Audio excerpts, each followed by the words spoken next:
Okay, so let's dive into the really unique and, deeply personal philosophy of a guy named Carnage Wright. He calls his whole journey a sovereign awakening. And what that really means is it's this radical process of completely dismantling yourself to figure out what's actually real underneath it all. He kicks things off with this image. He wants you to imagine you're holding a manuscript and you're drawn to it. Why? Because you feel this familiar ache, the feeling of being a fallen star, that sense that your own inner light has been kind of dimmed by the world and all its expectations. So right from the jump, he's making this personal. And then, boom, the scene shifts. You're not in your room anymore. You're in this place he calls the No Library. Now, here's the kicker. This isn't a library about world history or anything like that. It's a library all about you. Specifically, it holds all the parts of yourself that you've been taught to push down, to ignore, to find unacceptable. Now, he's very clear. This is not going to be some cozy, feel-good self-help journey. No way. He calls it an internal carnage. It's this necessary and, probably painful act of tearing down all the beliefs that have kept you in a cage. It's about looking those unacceptable truths right in the eye. So what would even bring a person to a point where they need this radical internal demolition? Well, to get that, you really have to look at Wright's own story, his early years, which he basically describes as this constant, relentless fight against being put in a box by one institution after another. You can just see the progression here, right? It all started in childhood, just for, questioning these little things. And that led to medication, to special education plans, then to time in mental institutions, and eventually to this profound feeling of being betrayed by the very structures that were supposed to help him. And this is where you really see the clash. The system slapped on labels like mental problem, disruption, delinquent. But from his point of view, he was just a kid asking why. He was daydreaming. He was refusing to just color inside the lines they drew for him. And for him, this wasn't some accident. It wasn't just bad luck. He genuinely believes he was targeted, that he was made into a mental problem from the start. Why?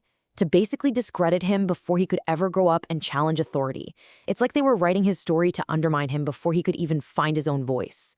So how do you fight a system that you feel has already written you off?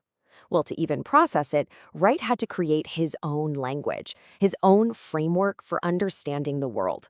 It's a vocabulary he developed to describe the forces that he thinks cage the human spirit. And it all starts with this concept he calls the hydrogen bubble. This is his name for the soul, but in its purest, most raw state. Think of it as molten, fluid, totally sovereign. It's that raw, untamed potential that's inside every single one of us before the world starts trying to shape it. And the force working against that hydrogen bubble, he calls that prilling. Now, he pulls this term from a really specific place. It's an actual industrial process. And for him, it's the perfect metaphor for how society takes that wild, molten spirit and cools it, solidifies it, into a uniform, predictable, and, easy to manage little pellet. I mean, he literally breaks it down like a factory assembly line. Step 1, the system identifies that raw sovereign soul. Step 2, it blasts it with what he calls cold air, all the legal jargon, the psychiatric labels, the social rules. And step 3, the spirit comes out the other side, solidified, a neat little prill, just like all the others. Now, this whole wild theory, it's actually grounded in a very real historical event. He points right to the end of World War II. You had all these factories making ammonium nitrate for bombs, what he calls the explosive spirit. And after the war, they pivoted. They started making fertilizer pellets, or prills. And for him, that's everything. That industrial switch from something explosive and powerful to something manageable and productive, that, he says, became the exact blueprint for how our modern world manages human beings themselves. And look, this isn't just some abstract idea for him. This is deeply personal.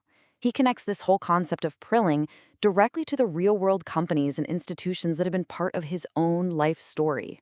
He lays out what he calls his chemical ledger, and he's drawing a straight line from wartime industry right to modern psychiatry. He starts with this guy, Kenneth Spencer, who went from running a bomb factory in WWI to pioneering fertilizer prills.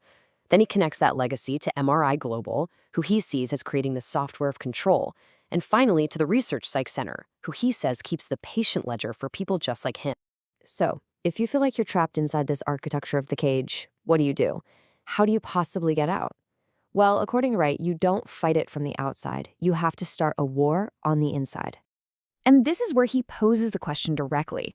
This is the moment, the turning point, where you stop just observing and you start taking action. It's a call to start doing the incredibly hard work of taking apart the prison that you've either built for yourself or that you've just accepted. But the rebellion he's talking about, it isn't loud, it's not violent. As he sees it, the single most powerful act of defiance is to heal, openly, in public, to reclaim your own story and to refuse to let shame keep you quiet. It's about finding joy and laughter in the very places that were designed to silence you. And this right here, this reveals the true nature of that internal carnage. It turns out it's not about fighting some big, scary monster. It's about realizing that the devil you were so afraid of was really just paperwork. It was just bureaucracy that you, yourself, gave power to. So victory doesn't come from slaying the dragon. It comes from simply revoking its jurisdiction over your life. So after all that deconstruction, after the carnage, what's left? What comes next?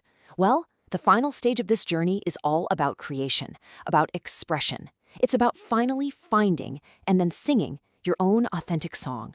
See, the ultimate goal here isn't just to free himself. By sharing his own story, even the fragmented, mad parts, his hope is that he can act like a kind of tuning fork, that maybe, just maybe, it can help other people start to hear the symphony that's been lying dormant inside of them all along. And he does something really interesting. He takes these huge religious concepts and reclaims them. He makes a distinction between the historical person of Jesus, who he sees as this pure anarchist, a revolutionary challenging a corrupt system, and what he calls Christ consciousness. To him, that's not a religion. It's an internal state of sovereign awareness that's available to literally anyone. And he is crystal clear about his own role in all of this. He completely rejects the idea of being some guru or leader that you should follow. Nope.